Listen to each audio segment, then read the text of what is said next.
Avant de prier, ouvrons nos cœurs à la parole de Dieu et laissons son esprit nous guider. La prière n'est pas qu'un rituel ou un enchaînement de mots, c'est une connexion vivante avec le Créateur de l'univers. Dans notre monde moderne, où les distractions sont constantes, où le rythme effréné et les fardeaux étouffent, souvent le silence, la prière est un refuge sacré. C'est le lieu où nous rencontrons Dieu, où nos âmes trouvent le repos et où sa voix nous murmure des vérités qu'aucun bruit de ce monde ne peut noyer. En prenant ce temps pour faire une pause, réfléchir et chercher sa présence, nous nous rappelons une chose essentielle, nous sommes aimés, nous sommes connus et nous ne sommes jamais seuls. Pensez à la facilité avec laquelle nous nous laissons consumer par les exigences du quotidien, le travail, les responsabilités, les relations, l'attrait constant des écrans et des échéances. Bien souvent, nos âmes sont déjà fatiguées avant même que la journée ne commence. Et pourtant, au milieu de tout cela, Dieu nous invite à la prière. Il nous appelle à être calmes et à savoir qu'il est Dieu. C'est dans la prière que sa paix nous inonde, que sa direction devient claire et que son amour nous enveloppe. La prière n'est pas une performance mais une relation. Il ne s'agit pas de trouver les mots parfaits, mais d'offrir un cœur sincère. Et lorsque nous prions, nous ne parlons pas simplement dans le vide, nous nous adressons à un Père qui écoute, qui se soucie de nous et qui répond à sa manière parfaite, l'amour inconditionnel de Dieu. L'amour de Dieu est un cadeau qui dépasse tout ce que nous pourrions mériter ou imaginer. Il a manifesté son amour de la manière la plus claire, la plus profonde et la plus puissante qui soit à travers son Fils Jésus-Christ.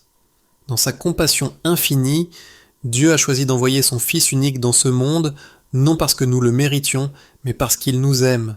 Jésus est venu pour que par sa vie, sa mort et sa résurrection, nous puissions trouver la vraie vie, une vie rachetée, entière et éternelle. Cet amour ne dépend pas de nos actions ou de notre capacité à être assez bon. Il repose entièrement sur l'amour infini et inconditionnel que Dieu nous porte. La Bible déclare dans Jean 3,16 « Car Dieu a tant aimé le monde qu'il a donné son Fils unique, afin que quiconque croit en lui ne périsse point, mais qu'il ait la vie éternelle. » Ce seul verset contient le cœur de l'Évangile, le fondement de notre foi. Il révèle un amour si grand que Dieu était prêt à faire le sacrifice ultime pour nous. Son amour est plein de grâce, qui nous accueille de pardon, qui nous couvre, et de miséricorde qui nous renouvelle chaque jour. L'amour de Dieu est éternel, et il lui a coûté cher, car il a donné son Fils unique. Ce sacrifice n'a pas été fait par obligation, mais par amour. Faites une pause maintenant et laissez cette vérité s'infiltrer en vous. L'amour de Dieu, pour vous, n'est pas distant. Il est proche, personnel et constant. Il protège, pourvoit et pardonne. Même lorsque nous trébuchons, même lorsque nous échouons, son amour reste stable et inébranlable. Nous ne pouvons rien faire pour le mériter et rien pour le perdre. Il est fidèle même lorsque nous ne le sommes pas. Son amour est l'encre qui nous retient dans les tempêtes de la vie, le fondement qui ne s'effondrera jamais, et la lumière qui brille dans nos nuits les plus sombres. La constance de Dieu et l'importance de la prière. En tant qu'humains, nous sommes incohérents. Un jour, nous sommes remplis de foi, le lendemain, nous sommes submergés par le doute. Un moment, nous sommes forts dans la prière, le moment d'après, nous sommes distraits ou distants. Mais l'amour de Dieu n'est pas comme le nôtre. Il ne fluctue pas, il ne change pas, il reste constant. Romains 8:9 nous rappelle enfin « Car j'ai l'assurance que ni la mort, ni la vie, ni les anges, ni les dominations, ni les choses présentes, ni les choses à venir, ni les puissances, ni la hauteur, ni la profondeur, ni aucune autre créature ne pourra nous séparer de l'amour de Dieu manifesté en Jésus-Christ, notre Seigneur. » Quelle vérité puissante, rien ne peut nous séparer de son amour. C'est pourquoi la prière est si importante. C'est la façon dont nous entrons dans la réalité de l'amour de Dieu, non pas comme une simple idée, mais comme une expérience. La prière nous fait passer du fait d'entendre parler de l'amour de Dieu à celui de le rencontrer personnellement. Elle ouvre nos cœurs à son esprit, apaise nos peurs et nous rappelle que quoi que nous affrontions, nous ne sommes jamais abandonnés. La prière ne consiste pas seulement à demander des choses à Dieu, mais à aligner nos cœurs sur le sien. Il s'agit d'ouvrir nos vies à sa présence. et de permettre à son amour de nous transformer. Lorsque nous prions, nous nous rappelons que l'amour de Dieu n'est pas seulement quelque chose que nous recevons, mais aussi quelque chose que nous devons refléter. De même qu'il nous a montré de la compassion, nous sommes appelés à en faire preuve envers les autres. De même qu'il nous a pardonné, nous sommes appelés à pardonner. De même qu'il a fait preuve de bonté, nous sommes appelés à en faire preuve. Dans un monde souvent rempli de divisions, de colère et d'égoïsme, la prière nous transforme en vase de son amour, nous rappelant que notre but n'est pas seulement d'être aimé par Dieu, mais de partager cet amour avec ceux qui nous entourent. Et c'est peut-être là que la prière devient encore plus urgente pour notre époque. Dans une société qui privilégie souvent le succès au détriment du caractère, la richesse au détriment de la sagesse et le bruit au détriment du calme, la prière nous ancre dans ce qui compte vraiment. Elle nous aide à nous souvenir que nous ne sommes pas définis par nos échecs, nos réalisations ou nos luttes, mais par l'amour de Dieu pour nous. Elle nous rappelle que le plus grand trésor que nous puissions jamais posséder n'est pas la richesse matérielle ou la reconnaissance du monde, mais la vérité inébranlable que nous sommes des enfants de Dieu, rachetés et aimés. Alors pour commencer, laissez votre cœur se reposer dans cette réalité. Vous êtes aimés au-delà de toute mesure. Vous n'êtes pas oubliés et vous n'êtes pas seuls. Dieu vous voit. Il connaît vos luttes, vos peurs, vos batailles secrètes et vos espoirs les plus profonds. Il se soucie de vous plus profondément que les mots ne peuvent l'exprimer. En cet instant, il vous invite à vous approcher de lui, à déposer vos fardeaux et à vous reposer dans sa présence. Préparons-nous non seulement à entendre sa parole, mais aussi à y répondre par la prière. Ensemble, nous chercherons son visage, trouverons de l'encouragement dans ses promesses et nous reposerons dans la vérité que son amour est constant, éternel et immuable. Prenez ce moment pour respirer profondément, pour apaiser votre âme et pour ouvrir votre cœur. Car en ce moment, Dieu désire vous rencontrer, vous fortifier et vous rappeler son amour éternel.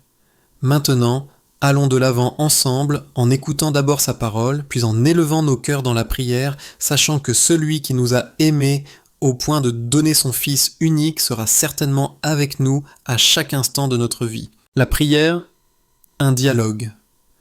Lorsque nous tournons nos cœurs vers la prière, nous ne nous contentons pas de parler à Dieu, nous lui permettons également de nous parler.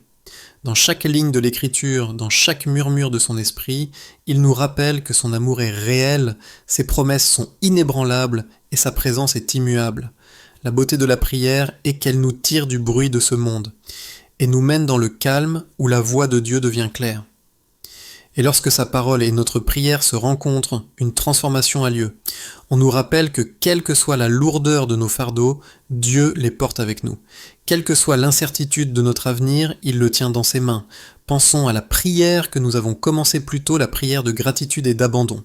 Par ces mots, nous avons déclaré « Cher Seigneur Jésus, tu es le roi de mon cœur, celui qui connaît mes pensées les plus intimes, mes peurs et mes espoirs. » Ce ne sont pas de simples expressions poétiques, mais des vérités profondes. Dieu nous connaît vraiment mieux que nous-mêmes. Avant même que nous ne prononcions un mot, il le connaît déjà. Avant que nous ne fassions un pas, il le voit déjà. Et pourtant, bien qu'il connaisse chaque défaut, chaque faiblesse, chaque blessure cachée, il choisit de nous aimer. C'est le miracle de sa grâce. Il ne nous aime pas parce que nous sommes parfaits, il nous aime parce qu'il est parfait. Quand nous prions, nous entrons dans cette réalité.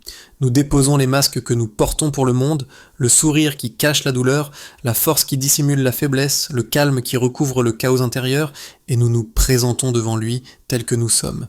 Et dans cette vulnérabilité, Dieu nous rencontre avec miséricorde. Il ne se détourne pas. Au contraire, il s'approche comme le promet Jacques 4:8.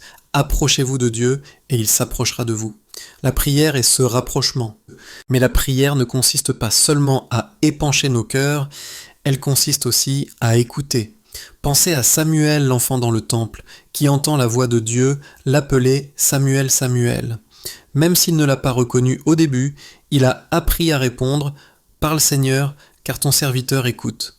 Combien de fois prions-nous avec beaucoup de mots, mais sans écouter? Pourtant, les moments les plus riches de la prière sont souvent ceux où nous restons dans le silence, laissant l'Esprit de Dieu nous consoler, nous guider et nous assurer de sa présence. Et ô combien cette assurance est nécessaire dans nos vies.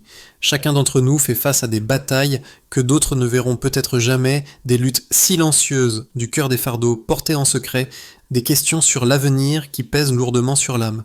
Mais la prière allège ses poids. Dans Philippiens 4, 6, 7, il nous est dit « Ne vous inquiétez de rien, mais en toute chose, faites connaître vos besoins à Dieu par des prières et des supplications, avec des actions de grâce. Et la paix de Dieu qui surpasse toute intelligence gardera vos cœurs et vos pensées en Jésus-Christ. » C'est le cadeau de la prière, elle remplace l'anxiété par la paix, l'inquiétude par la confiance et la peur par la foi. Peut-être portez-vous un fardeau aujourd'hui, des difficultés financières, une relation brisée, une maladie ou un rêve qui semble vous échapper. Que ce moment vous rappelle que vous ne le portez pas seul. Dieu vous invite à jeter vos soucis sur lui car il se soucie de vous. Imaginez un enfant qui porte un fardeau bien trop lourd pour ses petites mains, qui se débat trébuche et est sur le point de s'effondrer. Puis imaginez le parent aimant qui vient soulève le poids de ses épaules et le porte lui-même. C'est ce que Dieu fait pour nous dans la prière. Il prend ce que nous ne pouvons pas gérer et le place sur ses épaules puissantes. Le pouvoir de la restauration et du pardon, dans notre prière, nous avons remercié Dieu d'être constant, d'être fidèle, même lorsque nous ne le sommes pas. C'est une vérité si importante pour nos vies. Pensez à Pierre qui, dans son audace, a déclaré qu'il ne renierait jamais Jésus, mais qui, par peur, l'a renié 3 fois. Et pourtant, après la résurrection, Jésus n'a pas rejeté Pierre. Au contraire, il l'a restauré avec amour, lui demandant 3 fois « M'aimes-tu ?» puis lui confiant le soin de ses brebis. C'est le cœur de Dieu. Même lorsque nous trébuchons, même lorsque nous échouons, son amour reste inébranlable et il nous rappelle à son dessein. La prière nous permet de faire l'expérience de cette restauration. C'est dans la prière que nous confessons nos péchés et c'est dans la prière que nous recevons son pardon. Et le pardon ne consiste pas seulement à effacer le passé, il s'agit de nous libérer pour avancer dans le futur avec confiance. L'ennemi aime nous enchaîner avec la culpabilité et la honte, mais Dieu brise ces chaînes par la grâce. Et lorsque nous acceptons véritablement son pardon, nous commençons à nous voir non pas comme des échecs, mais comme des enfants bien-aimés, rachetés et restaurés. Parfois nous nous sentons indignes de cet amour, comme si Dieu ne pouvait jamais pardonner les erreurs que nous avons commises. Mais rappelons-nous les mots du psaume 103, 12. « Autant l'Orient est éloigné de l'Occident, autant il éloigne de nous nos transgressions. » Lorsque Dieu pardonne, il ne garde pas de traces pour l'utiliser contre nous plus tard. Il enlève complètement nos péchés. Il nous donne un nouveau départ, une ardoise propre, une nouvelle chance. C'est pourquoi la prière n'est jamais un lieu de condamnation, mais toujours un lieu de grâce. Et la prière ne se contente pas de restaurer notre relation avec Dieu, elle transforme nos cœurs envers les autres. Lorsque nous sommes touchés par sa miséricorde, nous sommes poussés à faire preuve de miséricorde. Lorsque nous sommes guéris par sa grâce, nous sommes appelés à partager la grâce. La prière adoucit nos cœurs envers ceux que nous avons du mal à aimer. Elle nous enseigne à pardonner à ceux qui nous blessent, à bénir ceux qui nous font du tort et à servir ceux qui sont dans le besoin. Jésus lui-même nous a dit de prier pour nos ennemis et d'aimer ceux qui nous persécutent. Ce n'est pas facile, mais c'est possible par la prière, car la prière ne change pas seulement les situations, mais aussi les cœurs. Pensez à la façon dont Jésus a prié sur la croix en disant « Père, pardonne-leur, car ils ne savent ce qu'ils font ». Même dans sa souffrance, il a offert le pardon. Lorsque nous prions, nous sommes invités à porter ce même cœur, à être des personnes de pardon, de patience et de compassion. Imaginez à quel point nos familles, nos lieux de travail, nos communautés et même notre monde seraient différents si plus d'entre nous portaient cet esprit d'amour inspiré par la prière. Une vie de prière et d'espoir, mais la prière n'est pas seulement pour le pardon, elle est aussi pour la force. La vie apporte des moments où notre propre force nous fait défaut, où notre courage s'évanouit et où notre espoir s'amenuise. Pourtant, la prière est le lieu où Dieu nous renouvelle. Ésaïe 40, 31 déclare « Mais ceux qui se confient en l'Éternel renouvellent en leur force. Ils prennent en leur envol comme les aigles. Ils courent et ne se fatiguent point. Ils marchent et ne se lassent point. » Vous êtes-vous déjà senti fatigué, prêt à abandonner, incapable de faire un pas de plus? Dans la prière, Dieu insuffle une force nouvelle dans nos âmes. Il nous élève comme un aigle portés par le vent, nous permettant de nous élever là où nous trébuchions auparavant. Et cette force n'est pas que pour nous, elle est pour que nous la partagions avec les autres. Pendant que nous prions Dieu, nous équipe pour encourager ceux qui nous entourent, pour dire des paroles de vie à des cœurs fatigués, pour être une lumière dans les lieux de ténèbres, pour apporter du réconfort là où il y a de la douleur. La prière nous remplit pour que nous puissions nous déverser. Elle n'est jamais censée se terminer avec nous, mais circuler à travers nous. La prière nous maintient également dans l'espoir. Nous vivons dans un monde où l'incertitude est constante, instabilité économique, conflits, catastrophes naturelles et difficultés personnelles. Pourtant, la prière lève nos yeux au-dessus du chaos et les fixe sur le Christ, celui qui est le même hier, aujourd'hui et éternellement. L'espoir n'est pas un optimisme naïf, c'est la confiance inébranlable que Dieu est en contrôle, même lorsque la vie semble hors de contrôle. Lorsque nous prions, nous rappelons à nos cœurs que notre histoire n'est pas définie par nos luttes actuelles, mais par les promesses éternelles de Dieu. C'est pourquoi la prière et l'écriture vont de pair. La parole de Dieu nourrit notre foi et la prière donne une voix à cette foi. Lorsque nous prions selon sa parole, nous ne faisons pas que formuler des vœux dans le vide, nous déclarons des promesses que Dieu a déjà faites. Par exemple, lorsque nous prions « Seigneur, sois mon refuge », nous nous appuyons sur le psaume 46, 1 qui dit « Dieu est pour nous un refuge et un appui, un secours qui ne manque jamais dans la détresse ». Lorsque nous prions « Seigneur, guide ma voie », nous nous appuyons sur Proverbes 3, 5, 6. Confie-toi en l'Éternel de tout ton cœur et ne t'appuie pas sur ta propre intelligence. Reconnais-le dans toutes tes voies et il aplanira tes sentiers. La prière est puissante parce qu'elle relie nos cœurs aux vérités éternelles de la parole de Dieu. Et dans ces moments de prière, quand les mots nous manquent, Dieu entend quand même. Romains 8, 26 nous assure que l'Esprit nous aide dans notre faiblesse, car nous ne savons pas ce qu'il nous convient de demander dans nos prières, mais l'Esprit lui-même intercède pour nous par des soupirs inexprimables. Même lorsque tout ce que nous pouvons faire est de soupirer, de pleurer ou de rester en silence, l'Esprit de Dieu intercède en notre faveur. Cela signifie que la prière n'est jamais gaspillée, jamais inaudible, jamais ignorée. Dieu est attentif à chaque cri, à chaque murmure, à chaque désir de notre cœur. Soyons donc encouragés, la prière n'est pas seulement pour les moments sacrés à l'église ou les moments de calme à la maison. Elle est pour chaque instant. Elle est pour le trajet vers le travail, la nuit sans sommeil, la journée chargée, les moments de joie et les moments de chagrin. La prière est le rythme d'un cœur connecté à Dieu. C'est le souffle de l'âme. Et tout comme nous ne pouvons pas vivre sans respirer, nous ne pouvons pas vraiment vivre sans prier. Et maintenant, alors que nous continuons ce moment ensemble, élevons à nouveau nos cœurs dans la prière, non seulement pour demander, mais aussi pour recevoir, non seulement pour parler, mais aussi pour écouter. Permettons à l'Esprit de Dieu de nous rafraîchir, de nous restaurer et de nous renouveler. Vivre dans l'amour de Dieu. Alors que nous arrivons à la fin de ce temps passé, ensemble, emportons la vérité qui a été au centre de notre réflexion. L'amour de Dieu est inébranlable, éternel et personnel. Ce n'est pas simplement un concept que nous étudions, mais une réalité dans laquelle nous vivons. Dès le début, avant même que vous ne preniez votre premier souffle, Dieu vous connaissait et vous aimait. Il vous a formé avec un but, et il n'a jamais cessé de se soucier de vous, même dans les moments où vous avez douté de lui-même, lorsque vous vous êtes senti indigne, même lorsque vous vous êtes éloigné de son chemin, son amour est resté constant, attendant patiemment de vous ramener dans ses bras. La prière que nous avons élevée plus tôt n'était pas seulement des mots, c'était une invitation à faire l'expérience de cet amour de manière concrète. Nous avons exprimé notre gratitude pour le sacrifice de Jésus, notre admiration pour sa miséricorde et notre confiance en sa fidélité. Et maintenant, la question est la suivante. Comment allons-nous prendre cette vérité et la vivre dans notre vie quotidienne? Parce que la prière n'est jamais, mais censée ne rester que dans les moments où nos yeux sont fermés et nos mains jointes.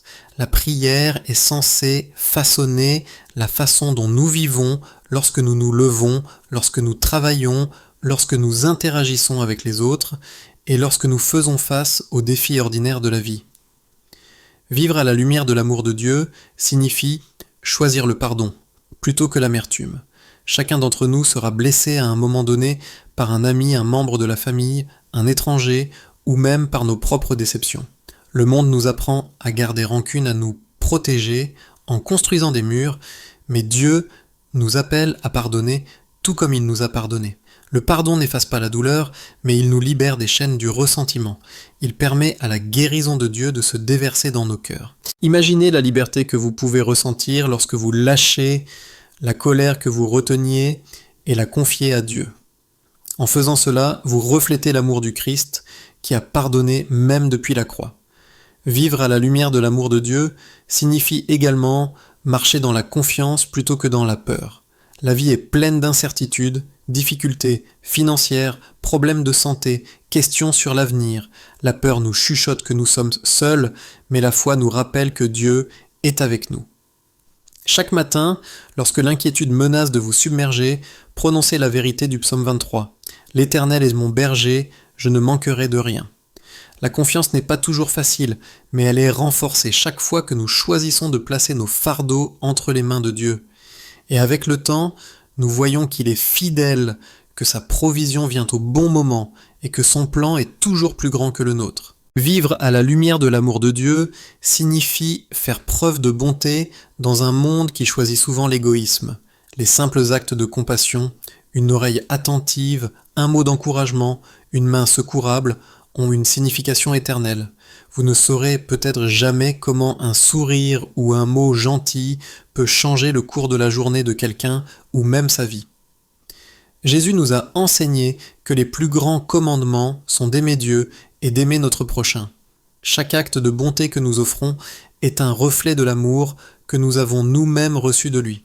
Et quand la bonté semble difficile, quand les autres semblent ne pas la mériter, souvenons-nous l'amour de Dieu pour nous n'a pas été donné parce que nous le méritions, mais parce qu'il est amour. Vivre à la lumière de l'amour de Dieu signifie embrasser l'espoir même dans les moments les plus sombres. Il y aura des saisons de souffrance, des moments où les prières semblent sans réponse, et des jours où la foi semble être une lutte. Mais l'espoir ne dépend pas des circonstances, il est ancré dans le caractère de Dieu. Romains 5 nous rappelle que la souffrance produit la persévérance produit le caractère, et le caractère produit l'espoir, et l'espoir ne déçoit pas, parce que l'amour de Dieu a été répandu dans nos cœurs par le Saint-Esprit. Cet espoir nous soutient, nous élève et nous rappelle qu'aucune épreuve n'est vaine, et qu'aucune douleur n'est invisible. Dieu peut faire naître la beauté des cendres, et il promet que toute chose concourt au bien de ceux qu'il aime.